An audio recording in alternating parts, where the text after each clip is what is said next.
කන්‍යා ලග්නය කියන්නේ තුලාසි හරිම හොඳ ලග්නයක්. විශේෂයෙන්ම හොඳ මොකද බුධගේ ශක්තිය තියෙන්නේ.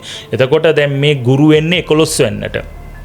කටක රාසියේ. එතකොට කන්‍යා ලග්න හිමියෙත් ධනු සහ මීන කියන්නේ 4 වෙන්න සහ 7 වෙන්න අධිපති. මොකද ධනු රාසිය සහ මීන රාසියට තමයි අධිපතිත්වය දරන්නේ ගුරු. 11 වෙන්නේ ගමන් කරන්නේ. ඔන්න ඔබට හොඳ යහපත් සබදතා.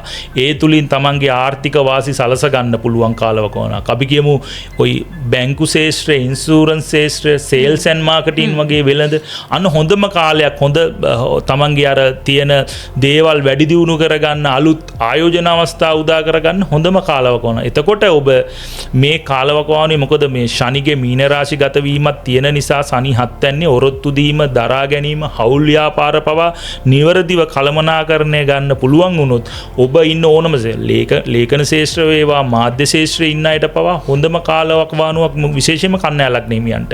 මේ ග්‍රහමාරුව හරිම සුවිශේෂී වෙනවා. මොකද මේ ග්‍රහමාරුව සිදු වුණේ ජුනි 2 වෙනිදා පාන්දර 1:50ට වගේ. එතකොට ඒ තත්කාලේ බැලුවත් මීන ලග්නේ තියෙන්නේ. එතකොට කන්‍යා ලග්නට අදාළව බැලුවොත් ඔබගේ ලග්නාධිපති බුධ හිටියේ මිතුන රාශිය තුල 10 වෙන්න තුල. ඔන්න ඔබගේ රැකියාවේ පවා උසස් වීම ලැබෙන කාලයක්. ඔබ දේශපාලනයේ සම්බන්ධ වෙලා ඉන්නවා නම් ප්‍රචාරණය ශාස්ත්‍රයේ, සමාජ සම්බන්ධතා ශාස්ත්‍රයේ, ප්‍රවාහන ශාස්ත්‍රයේ අයට පවා ඉතාමත් හොඳ කාලවක වනවා. විශේෂයෙන්ම මේ ගුරු කටක රාශිගත වීම කන්‍යා ලග්න හිමියන්ට ඉතාමත් සුවිශේෂී සුබ ප්‍රතිඵල ලබා දෙනවා. ඉතින් ඔබ ආධ්‍යාත්මික ශක්තිය කියන්නේ සාධාරණත්වයේ, අවංකත්වයේ තුල ඔබ ගොඩ නැගෙන්න යහපත් දේ මිෂ්ටු කරන්න ඔබට හොඳම දේ නෙලා ගන්න පුළුවන්.